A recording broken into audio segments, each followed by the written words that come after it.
Start the recording. So, hi everyone.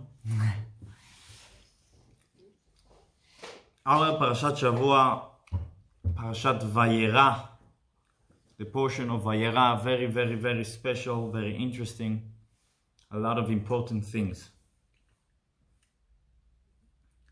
Even though there is a lot of ideas, and I will mention, like last time, I will mention few ideas. I will try to focus on one or two ideas, not to have too many long ideas, that we will go out from this with something concrete. So, first of all, the story of the Parasha. The Parasha starts 3 days after Abraham doing, in the age of 99, for himself circumcision, Brit.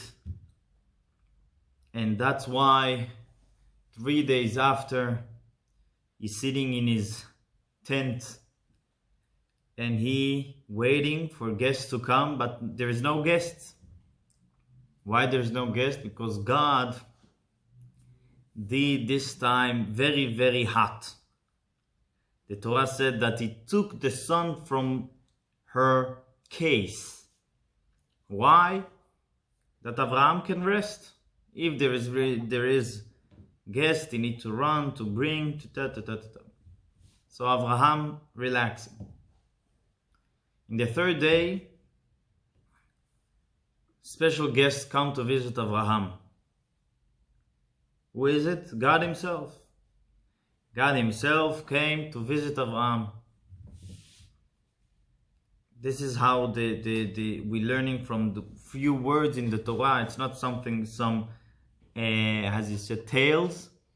It's a real explanation that we have from the Torah that God visited Abraham. What does that mean? We don't know, maybe, but this is what we have.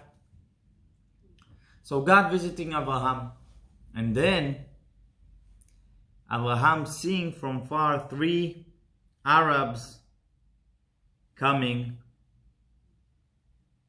Is the first three people that he's seeing in 3 days. So he's telling God, it's really nice talking to you, but I need to finish because I have guests. And from that, our sages learned that the mitzvah, the action of taking care of guests is more important than to sit with God himself. And they were not big rabbis. They were 3 Arabs. No, that's what I'm saying. That's even if your guests are Arab. Yes. It's not even every human. Okay, so he running to the guests, offering them milk and meat and bread and food, and they sitting together eating. He's sending his son Ishmael to bring the cow, and he telling to his wife Sarah, quickly do some bread. And they sitting. Who was those 3 guests? They were 3 angels. We know that angels have missions from God. This is the existence of angels. But angels are not able to do 2 missions at once. They doing one thing. That's why God sent 3 angels. 1 angel to give Abraham comfort, to make him more well, after to speed the recovery of Abraham. The second, to tell Abraham and Sarah that they will have son next year. Third angel came to destroy the city of Sodom and Gomorrah. Okay. Now, so this is the first thing. They're asking where is Sarah. Abraham telling him she's inside the tent. So they're telling him Sarah will have a son next year. Sarah hearing that, and she have her doubts. She's looking on herself and saying, doesn't look like it. And God telling Abraham, you should know that Sarah have her doubt, and this is not right, because I can do anything. And then the angels continue to Sodom. One second, I need to correct here something. Okay. They continue to Sodom. Before they continue to Sodom, as we said the story, God telling Abraham that he will destroy Sodom. Why God telling Abraham that he will destroy Sodom? Because he will inherit this land. You know, until today, the place of Sodom and Gomorrah, it's in the same situation. It was a valley, beautiful valley with trees and amazing valley. And now what is it? It's the Dead Sea. This valley turned to the Dead Sea. So until today we see the remains of what happened there. So God asked permission from Abraham. And Abraham telling God, I don't believe you will do such a thing. You are the judge of the righteous judge that have no problems in his judgment. And you will destroy a city. I'm sure there is in that city a lot of good people. So God telling him, if there is 10 righteous people in each city, it was 5 cities, I will not destroy. And then Abraham telling him, maybe there is 9 in each city, maybe there is less and less and less and less. And God telling him, no problem. You can check, there is no righteous people in that city. The only person that were deserved to be to not died in this situation to survive from this situation was Abraham's nephew Lot. Lot was Abraham's nephew. And he lived in Sodom. We learned last week, actually I didn't mention this story, but last week we have Abraham came to Israel with his nephew Lot. And Lot suddenly started a fight between Lot's people and Abraham's people. So Abraham told Lot, let's not fight. Sometimes it's better to take our distance. You will choose a place, I will go to the other place. And then Lot chose Sodom because it was a good country, good place. I'm talking physically, rich place. And Abraham did not chose this place, and the Torah telling already then that the people of Sodom are bad people. So Abraham did not choose to go there, and Lot chose to go there. The angels coming to Sodom, Lot have something very special in his DNA that he learned from his uncle. If there is guests, take them inside. He took the angel inside. Lot in that day became the supreme judge of the city of Sodom. He was very, very successful. And he had 2 daughters that got married to people from Sodom. So he really was inside the city. But it didn't help him. After a few minutes knocking in the door, there is no guest in our city. Please take them out. And he was not agreeing to this, and they threatened him, they threatened the guest. And then the angel, the guest, telling Lot, we need to run away because we're destroying the city. And Lot believing to him. He's trying to convince his family to not hearing him so much. He's running with his family and a wife and 2 daughters. And his wife looking back, becoming a how do we call it? Statue of salt.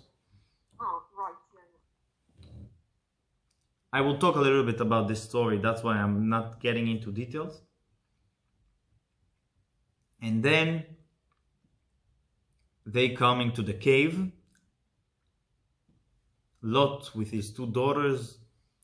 There, the daughters think that God destroyed all the world.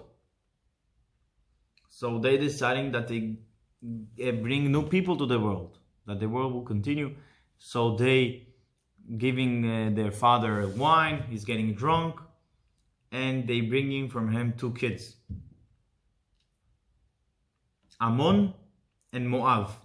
Those 2 words in Hebrew hinting that the kids are the son of their grandfather. Moab, it's from father, Me'av. And Ammon, it's the same idea. Okay. This is one part. After that, we have the part of Yitzchak's birth. Yitzchak was born, everybody came to celebrate, and it was amazing feast. After that, Sarah, after a few years, Sarah seeing that Ishmael, the older son, having a bad influence for Yitzchak. And as we said last week, what was Sarah's mission in her life? To create a Jewish nation. Sarah had 1 husband and 1 son. Abraham had 2, 3 wives and many sons. 7, 8 sons. Why? Because Abraham was the father of all nations. He was physically the father of all nations. He was the father of the Jewish nation. He was the father of the Muslims. And he is the father also of Christianity, because it came from Edom, from Esav. So he physically is the father of all nations. So that's why Sarah always needed to focus Abraham. That what is the most important is the Jewish nation that will influence all the other nations. So that's why we said it last week. It was these 2 sides. Abraham took the father's side. I have many sons. And God telling Abraham to sacrifice his son. What son? Which son? Who is the better son? That's what he's telling us. Or God telling Abraham that he will have another son, Yitzchak. Abraham telling God, I have a son. It's always this. Why? Because Abraham was the father of all the nations. Next week we will see how Abraham, after Sarah passing, Abraham admitting to Sarah how she was right, and he taking the side of Sarah completely. We will talk next week. Talk about it. Okay. After that, Yitzchak was 37. God telling Abraham, sacrifice your son Yitzchak.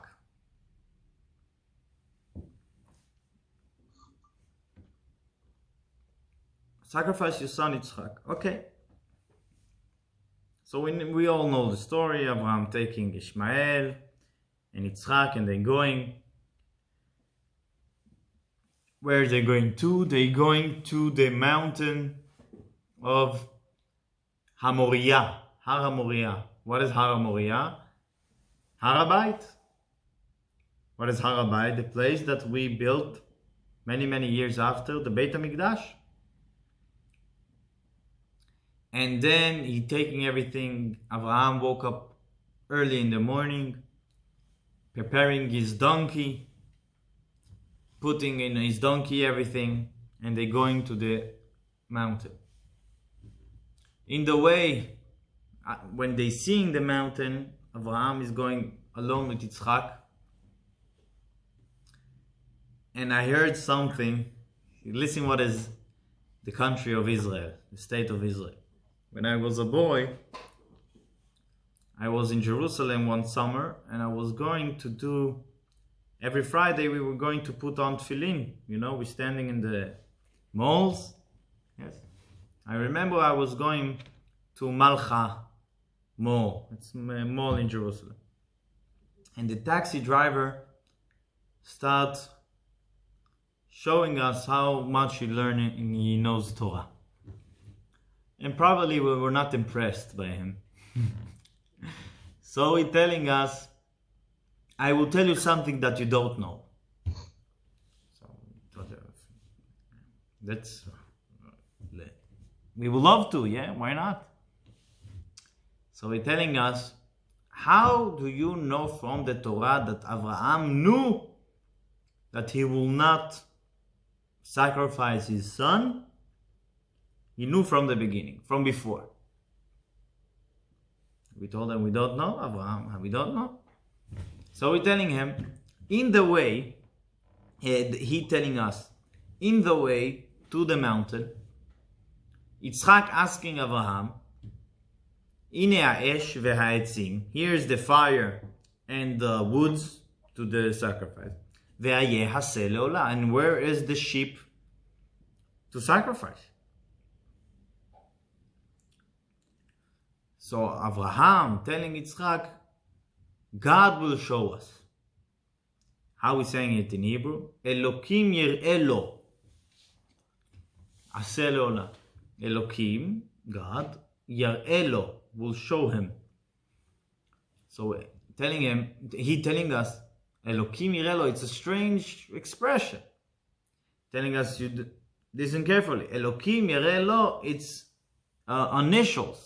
Ayil, it's what Abraham in the end sacrificed instead of Yitzchak. Ayil is the deer, I think it's called, or not Ayil. Ram. Yeah. This is so the Elokim yir'eh lo, it's initials Ayil. Okay, this is a taxi driver in Israel told us. So it's nice. So then they coming to the mountain, and he put Yitzchak on the fire, on the woods, and then he taking his hand, and then he hearing Abraham, it's enough, you did enough. And then Abraham looking, and he's seeing the ram, and he taking him instead. Abraham calling this place Yir'eh. This is how it's Abraham calling this mountain. Yir'eh. And then he's coming back to Beersheba, where he lived. Why am I mentioning that Abraham called this place Yir'eh? God should look, because next week, I think, we will learn about a king called Melchizedek. Or we learned about him. Melchizedek. Melchizedek is the son of Noach, Shem. He lived in the times of Abraham. And he was a king of a city called Shalem. He named his city Shalem. And Abraham was going to the mountain Har HaMoriah. It was in the city of Shalem. And Abraham called this place Yir'eh. Yir'eh Shalem. What is Yir'eh Shalem? Yerushalayim. Yerushalayim. So that's why we're calling Yerushalayim, because the king of this place was the son of Noach, is Shem. He called the place Shalem. Abraham called this place Yir'eh. And it's Yir'eh Shalem. Yerushalayim. Okay. this is the stories. Now I have 2 ideas to share. And maybe, by the way, we will mention more ideas. First of all, there is a point in the parasha that I want to talk about. It's not a point of, it's not a verse, it's not a story, it's not a word, it's not a letter, it's a note. In the Torah, as you know, when we're reading the Torah, part of the tradition, it's the note of the Torah. And most of the notes are the same. But there is some notes that coming from that we find in the Torah few times. There is a note, there is a saying in the Jewish tradition, the note comes with the Torah. It's part of the tradition. There is a saying that if theoretically we had only the notes without the words, if we really understood the notes, we will recover the words from the notes, because the notes are so connected to the words. So there is a note called Shalshelet. Shalshelet in Hebrew is like a chain. The Shalshelet looks like a lightning, like that, Shalshelet. And this note is very special. We have it in all the Torah, 5 books of the Torah, 4 times. 3 of them are in the book of Bereshit. And one of them is in our Parasha. And we can talk about those 3 to understand it more, but we will elaborate in our Parasha. Also about the second one is in next Parasha, and the third one is in 4 Parasha from now. 1 second.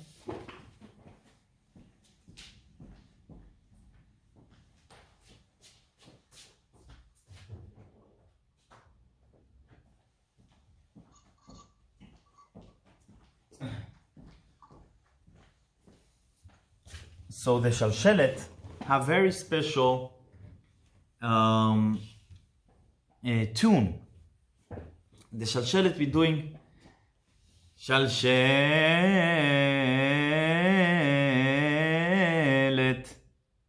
It's a tune not usual to the Torah. It's 3 times we repeat the same tune. Yes? So what does that represent? So first of all, we will see where we have the Shalshelet, and we will explore the places that we have the Shalshelet. Okay, Avraham, you with me? The first place is in our Parasha. The angel coming to Lot. And they telling Lot, let's understand the situation. Lot, as we said, in the same day, become the supreme judge of Sodom. He got married to his 2 daughters to local people. There is a saying, that opinion that he had another 2 daughters that were engaged to 2 local people. He had 4 daughters.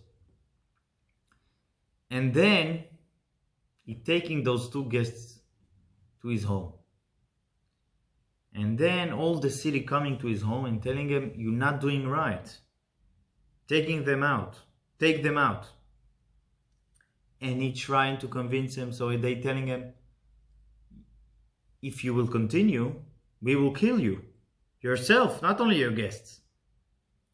And they trying to, and they threatening him, and they telling him, you just foreigner person that came to live here, you're not Sodom, you're not real Sodom. What you doing here? You will tell us how to live? We're not having guests in our house, in our city. Take your guest house. So, and then the angels telling Lot, you need to go out from here, we're destroying the city. He's coming to his two son-in-laws. He go out only with his two daughters. What about the son-in-laws? He coming to the son-in-laws, and the Torah said that when he told them that those two angels going to destroy the city, they not even took him seriously. They looked at him and said, you Lot, you're not serious guys, so we will not take you seriously. They didn't consider, he was a joke in their eyes. So then Lot was he believed the angels. But from the other hand, this is a city that he worked very, very hard to become successful in the city. He became the judge of the city. He got married his daughter to local people. And he really felt that he's inside the city, that he's part of the city. And then in one night, when those two guests came, everything changed. Suddenly all of the city threatening to kill him, threatening to his family, telling him that he's not doing right. He was the judge, telling him that he's a foreigner, you not belong here. And the angels telling him that you need to run from here because it's not a place for you. So what happened here was that many, many years you building your life, and in 1 second you're realizing that everything you worked on is a lie. You're not connected to the city, they don't like you, they don't respect you, they think you're not one of them. They're going all to die, you need to go out. So that's why, in that point of the story, the Torah said, saying, Vahitmahama, the angels urging him to go out from the city to run, and he's Vahitmahama, or Mitmamea. He's taking his time. He didn't, because he blocked. How can I admit now that everything that I worked on was a lie? And that's why I said before, Abraham telling Lot, choose where to live. The Torah telling us, people of Sodom are bad people. What was the situation of Sodom? What were the sin of the Sodom? The sin of the Sodom people was not the killing, not the city of Sodom was a place that their agenda was, what is mine, what is yours is yours. This is Sodom. We don't need to mix. I live my life, you'll live your life. This is Sodom. And Lot were from Abraham, that Abraham gave everything that he got to everyone. He chose this city. Meaning, he trying to develop his own life, to connect with a new agenda, and he felt that he so much succeeded. I become the judge of the city. And I'm so inside the city, my daughters are here, and I have two son-in-laws, and in one night, everything changed. That's why, Vaitma'ameh, he cannot go out. So the angel taking Lot and running. And then the angel telling Lot, don't look back. Don't look back. You need to leave this agenda alone. Cut it off. But it's very hard. It's all your life that you build. You were learning their agenda, their philosophy, their songs, their poetry, their books. To cut it in 1 second. So his wife just turned around. and you were not able to make it. This is the Shalshelet. Shalshelet is 3 times. When you have 2 sides in you, this when the Shalshelet coming. You have 2 sides. You don't know what to do. You're feeling two. There is a research. I don't remember the professor that it is talking about that when a person have 2 sides in him, too much is blocking, not doing anything. Lot, to run, to stay, nothing. Because he was, this is the Shalshelet, 3 times again, maybe this. Okay, this is about our parasha. I will just mention the 2 other times. First of all, the one that connect to next week, because it will, we will learn it next week. And then the 3rd time. The 2nd time that there is the Shalshelet in the book of Bereshit is when next week we will learn Abraham sending his servant Eliezer to find a wife to his son Yitzchak. He's coming to the well and he's saying to God, give me a sign. If there will come a young girl that will offer to me and to my camels water, she is the perfect woman to Yitzchak. And he didn't want, and then there is the Shalshelet. The question is, what are 2 sides that Eliezer feeling? So we can say 3 explanations. First explanation is that he was not sure that this is the right thing to do, to give God a sign. In Judaism, we not believe in signs so much. Actually, what he did, according to many rabbis, it is not allowed according to the Jewish law. So maybe this was his 2 sides inside. Second idea, and it's a very powerful one. We're learning that Abraham urging Eliezer to find a wife to Yitzchak, and he's swearing Eliezer swearing to Abraham he will find a wife from this and that place. There is a midrash. And midrash, I will just mention what is midrash. Midrash is part of our traditional explanations about Torah. And sometimes we're learning midrash and we do not understand why the midrash said what he said, or even what he even say, we don't understand. And the reason is that midrash it's not a part of the Torah like the other parts that we learn. We used to learn Torah, explanation of Torah, Jewish law. Midrash is philosophy of Torah. It's deeper, and it's philosophy in a deeper way, in a deeper language. So you can hear people saying, this is Midrash. We don't need to believe.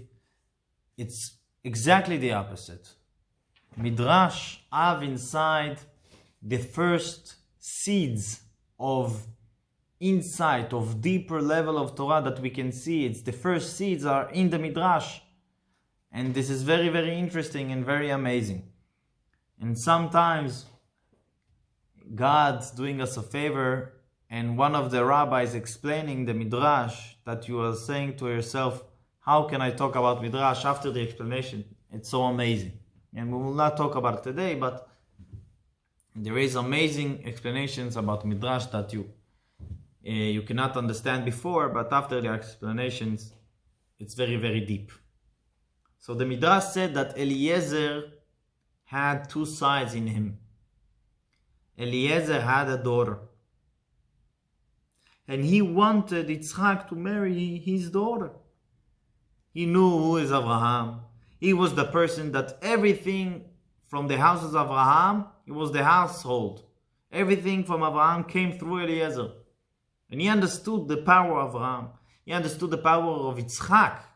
If his daughter marrying Yitzchak, so he's the person that the Jewish nation will come from. He knew it. So he wanted very much that his daughter will marry Yitzchak. And Abraham didn't want it. Abraham said, no. You're not fit. Our family is our family.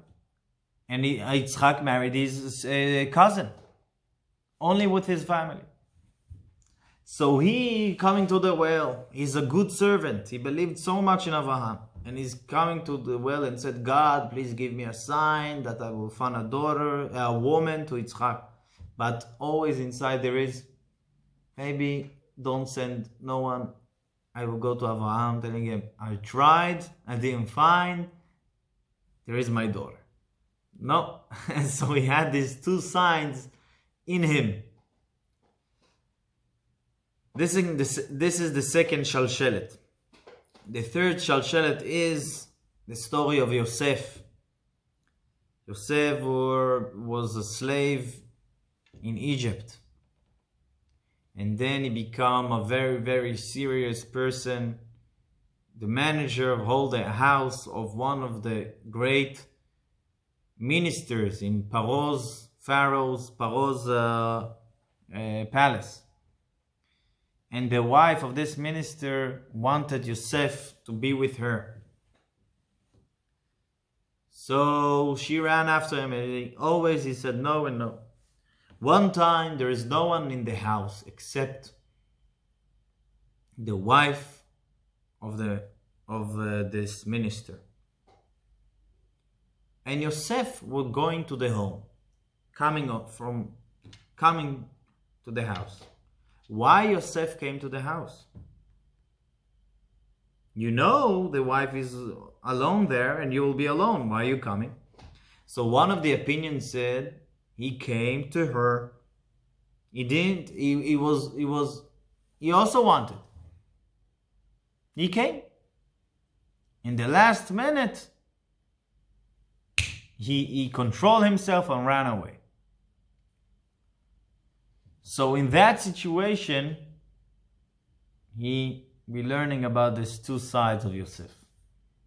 Because Yosef wanted, also he had these two sides. He knew that it's not allowed, and he knew, and he felt the will, and he had contradiction in his feelings. And then, so this is one, I think it's unique to learn a note in the Torah, and it giving us an insight of the background story, what's going on. So in our Parasha, we understand how difficult situation Lot was. Lot, the nephew of Abraham. To give up his old culture. And I will just tell one example that I heard once, and it's feeling very, very similar. The amount of Jews that were in Germany and in Austria in the 1930s, most of them were, I don't know, most of them, I think most of them, or very big percentage of them were assimilated. They were not marrying Jews. They were Germans more than the Germans. They knew all the songs. They knew all the poetry. They were ministers. They were bankers. They were singers and musicians and writers and everything. Artists and scientists and teachers and professors. They felt in that time that they are in the top of the game. They know exactly what they're doing, and they achieved the dream of the Jews in all the generations. They are in the most educated, maybe, one of the most educated nations, and they are there in the top. They inside. No one cares that they are Jewish. And then they start talking, you are Jew, you're not, don't go here. They said to themselves, it's one person, he's crazy. It will pass. We will wait a few years, it will pass. It's not serious, it's okay, you know. It's one crazy guy. Why? Because when you see that everything that you worked for, the agenda, that you took for yourself the agenda to learn, to live, to be one with this nation that you choose in that time, it will not work for you. Sorry, it will not work. Because we are Am Levadad Ishkon. We are always, the power of the Jewish people is the different. They are different. They are. You don't need to mix. They will respect you more when you know that you are different. Your mission in life is different. Your mission is to influence others with your agenda, not to learn their agenda.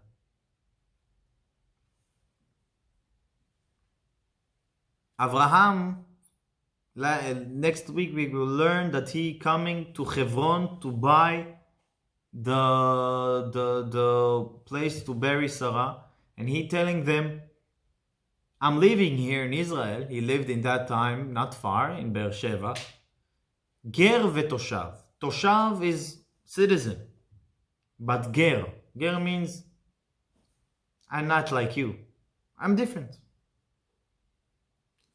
I'm like outsider in this place. I'm not. Why? You're living here for 100 years already. You're living in Israel. Why you need to be different? Because this is my power. Abraham was not outsider in the meaning that he was not mixing. He was the most influential person in that time.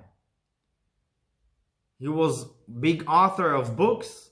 He have everybody coming to eat in his house and everything. He was very influential.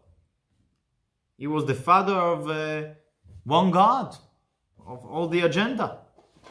But his power was that he was, I'm ger, I'm not like you. You are one thing and I'm the second thing. I'm a Jew. But he was not separated. He never separated. He was inside doing everything, working in the world, in the best technology that they had. He was there. He was not building a wall inside around him. But he always knew that he was different, and this was his power. Because after he bought the land in the land of Hebron, they telling him, Nesi Elokim, you are a minister of God. You're saying you're different, but for us, you're a minister of God. So why they said that? Because he knew his power. He knew, I'm different. I'm a Jew. So the power of Jewish people is not about, it's about mixing, of course, but not forgetting that we are Jewish. Not learning other agendas. No. We don't need to inherit other cultures and feel now we are safe because we are the same. No, we're not the same. You get mixed, it's okay. It's what you need to do. You need to work, but you need to be example, not to be a person that learning the other ethics. Thank God we have a lot of culture and ethics in history of 3,000 years. This is one idea. Second idea, we cannot not talk about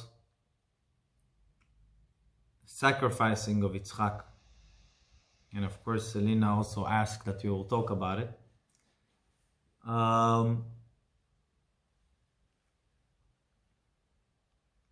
As you know, this is one of the most important stories in the Jewish history. I'm talking also about the relationship between Jews and God. When we want to tell God how much the Jewish nation is doing for Him, we're giving the example of the story of Akeydat Yitzchak, of sacrificing Yitzchak. And we're saying it every morning. This is the reason. We're saying it every morning because to remind God about this. And this is one of the reasons of shofar. Shofar is the horns of the... How you said? Doesn't matter. It doesn't matter. Okay. If they... It's ram. Ram. Yes. Ram. It's like, lamb, but it's uncastrated male lamb. Okay. That's why it's called ram. Okay, Ram. nice. Yes, ram. They have different things. It's the one with the beard. Yeah, exactly, yeah. This lamb is like female one. Yes. So, we really appreciate this story. And the question is, and through the question I hope you understand better what we have from this. The question is, why we're talking so much about this story? And I will explain. We're not saying that it's not amazing story. Abraham, without asking any question, taking his kid that he waited for him for 100 years, he taking him to kill him. Why? Because God asked. It's amazing. But in all the generations, father took their sons to die. In order of God, in the Jewish nation, we had a long history, We passed Abraham by far. In many, many terrible ways. Just the story of Hannah in the time of, I don't remember when was it. I think it was around the time of Hanukkah. Hannah and her 7 kids. There is a story about the king that he took his idol to the older son of a woman called Hannah. And he asking the old son, please kneel to this idol. And he said, no. So the king said, kill this boy. So the king in front of his mother. Then the second, and then the third, and then the fourth. 7 kids. And the younger one was a baby. And the mother told them, no, do not kneel. So in the end, she turned up and said, Abraham, you sacrifice 1, I sacrifice 7. It's a tragic story. And unfortunately, the Jewish people had so many stories. So what is so strong about Abraham? Any ideas? Avraham, we don't hear. Oh, okay. Yes. Abraham is he believed the God. He believed the God. What is the trusting that? And they didn't believe. I don't understand. No, I don't understand what you. Well, they all believed. The Jewish people believed. That's why they sacrificed their kids.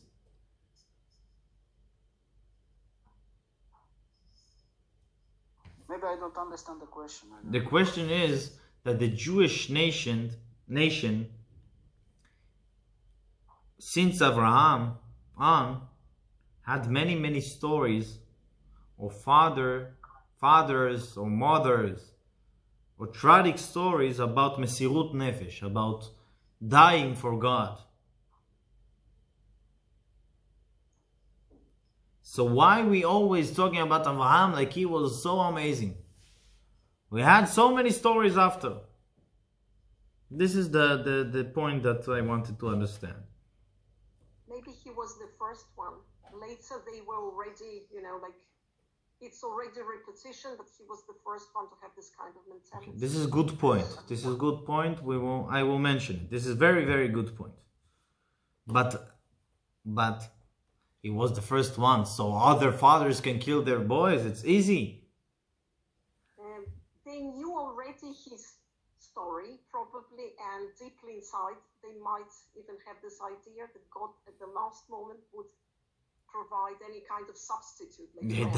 So you're saying that all the fathers that kill, that willing to sacrifice the sons, thought that God will reveal right? Well, they trusted too much because probably Abraham's story was kind of... For example, this Hannah, the Hannah, first son, the second son, the third son, the first son, she didn't thought that they will survive. Well, probably at that time they had mentality that if God is giving those children, then probably God has the right to take them back. Probably it was this kind of... And Abraham didn't have this mentality. That's why he was stronger. Well, but he also sacrificed already halfway, and then last moment he was relieved from that. So. Abraham was not thinking about it. This is for sure. Well, we don't know. There is... I need to explain you maybe more the question. We have the Inquisition, for example. They were burning alive families. Families, not only families were burnt alive. The parents took their children. And we're talking about so many kinds. And it's unbelievable the amount of parents that did not allow their children to not believe in God. Or, for example, so why we saying that Abraham is the most amazing story about person that have devotion of God?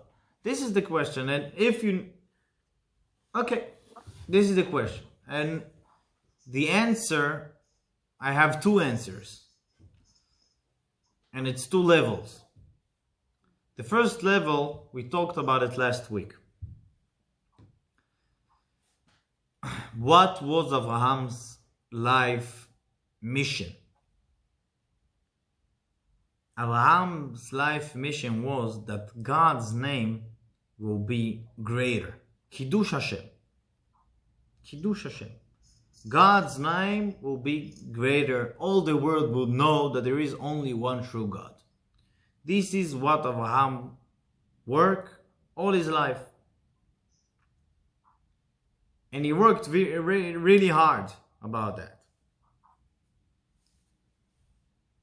And then came a time that Abraham telling everyone, listen, I had 3 guests today. They told me that next year in the age of 100, I will have a son. The promise of God that I will have a son will be. And everybody told him, nah. In the age of 100, he said, of course, God said so. And then it happened. And Abraham told everyone, you see, there is only one true God. He told me that I will have son, and all my big nation, important nation, the Jewish nation, will be from this son. And his son looked exactly like Abraham, and everybody talking about it. And so many miracles happened then when Yitzchak was born. After many, many years, 37 years, Abraham taking this son to kill him. It's exactly the opposite of his agenda. It's exactly the opposite of Abraham's agenda. What will happen to God's name if Abraham will kill this son in the world? What people will say? This Abraham is a little bit crazy. And this is it. He told everyone that God will make a nation from this kid. And what happened? He killed this kid. Okay. Yitzchak was not married even. Yes? It was against all his life's work. all his life's work, all the work, literally all the work that Abraham was working on will be destroyed if you will do that. So this is first answer that you need to understand, that to reveal God's name, that to kill your family, sometimes, I'm not saying about all the people, I'm talking about what we can learn from this answer. Sometimes you can do something and it's fit to your own agenda. You know? So it fit to your agenda. You're doing good thing, but it's good time to do good thing, you know? It's fit for your schedule. You have good feeling and you did it. What make us strong, it's when we make good thing, even it's against everything that we believed in. All the life work will be destroyed with that good thing that we're doing. Okay, this is one level. I will just mention another level, and this is connected to the process of Judaism in general. This is why it's very important. There is a story of one of the most important rabbis in all Jewish history. His name is Rabbi Yosef Karo. And Rabbi Shmuel always said that the synagogue is in Karo Street. We found a street that this is to the name of the rabbi. This rabbi, Rabbi Yosef Karo, wrote the final Jewish book of law, Shulchan Aruch. And he was very, very, very important rabbi. He lived in Tzefat approximately 500 years ago. And there is a story, interesting story about him. One night he learning some Gemara, some Talmud, and he have a very serious question. Don't understand something, you know, it's very common when you're learning Talmud. You have a question. There is two, maybe there is a lot of kinds of questions, but two Talmudic laws contradict each other. Or how this rabbi here is saying like that, and this rabbi is saying like that, and it's not fit to a lot of questions.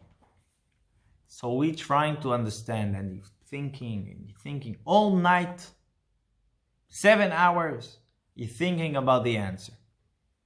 And then in the end of the night, I have an answer. The difference is, I have explanation, what is the reason, why that. Understood very strong idea in Torah, basically. And then after he understood that, he washes his face, taking his tefillin and talit, going in the old city of Tzfat to pray Shacharit, the morning prayer. In the way, he hearing from one of the windows, a person learning Torah. What he learning? The same thing. He's in the same area in the Talmud. So waiting for a few minutes, and then he's coming to the same place in the Talmud that he had a question a few hours ago. And then hearing the rabbi said, oh, there is a question. And he's saying the question of Rabbi Yosef Karo. And then he's thinking, and he said, and he's saying the same answer. After moments. So Rabbi Yosef Karo didn't understand what's going on here. I worked for this answer all night. And he in 1 second saying this answer, it's not, it can't be. Not because, because he was a very, very big rabbi. He was a regular person. He was a very big rabbi. How come? So it bothered him. And Rabbi Yosef Karo had a very special rabbi. We don't know much of this rabbi, but he was the rabbi of Rabbi Yosef Karo, and he was revealing to him very, very much secrets of Torah. And he asked his rabbi, what is the reason for that? How come I'm all night working on answer in Talmud, and this guy in 1 second saying the answer? So he told them, you need to understand something about Torah. And it's something that we need to understand about Torah. Torah is unlimited book. And every generation, we're revealing new levels, new secrets of Torah. Everything, of course, in the rules of Torah. But every year, every day, revealing new secrets. In every generation, we have new levels of Torah that giving more strength to the Jewish nation in that level. You know, Torah giving us the power, as you said before, Lina. And you had this question. The answer that you said is the first time from giving of the Torah that this level revealed in that world. To reveal new power in the world is very hard. And you, because you tzaddik, because you're righteous, because you're big rabbi, you had the power to reveal new level in Torah. In the answer, in the new understanding that you gave in the answer, you revealed new power of holiness in the world. In the heavens it was, but you bring it here to the world. After you bring it, it's very easy to understand it. That's why you, after a few minutes, going in the street, and it's there because it's reasonable. But not every generation, and it's connected to so many details in Torah. We can talk about it so much. But not every generation can understand what we understanding now. This is the idea. How it's connected to Abraham. Abraham was the first Jew, and he revealed the power of telling God, I'm yours. Abraham and Yitzchak, basically. They revealed the power of the Jewish people to say to God, everything that you're telling me I can do. I have no limits. The connection between me and you is unlimited. He was the first person that said it. And since him, we can do it. He gave us the power. He was the first Jew. The reason that we can say it today is because he gave us the power. Because he took this level of devotion and bringing it to this world. That everybody can take it and use it for himself. So this was the great action of Abraham. And what we're learning from it is, first of all, that every person, of course, the grandsons of Abraham have this power. And if we will connect it to the first part of our shiur, it's that every grandson of Abraham can have the power to tell the world, I am here, I'm one of the members of this world, but I'm not a regular person here. I'm a Jew. I'm not getting mixed. I have a mission, not because we are snobs.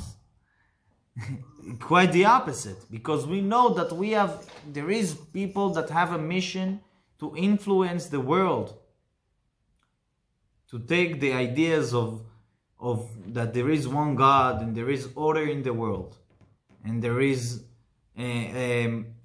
everybody is connected. All the world is connected. All the world is in the balance. Every person that doing something is affect everyone. We need to bring these ideas to the world. We are in a mission here. And we as grandsons of Abraham have the power to tell God and can do everything to bring these ideas to the world. This is the two ideas, and eventually they're fitting very much together. So it's very good. L'chaim. L'chaim. L'chaim. It's water. Don't worry. It's all over.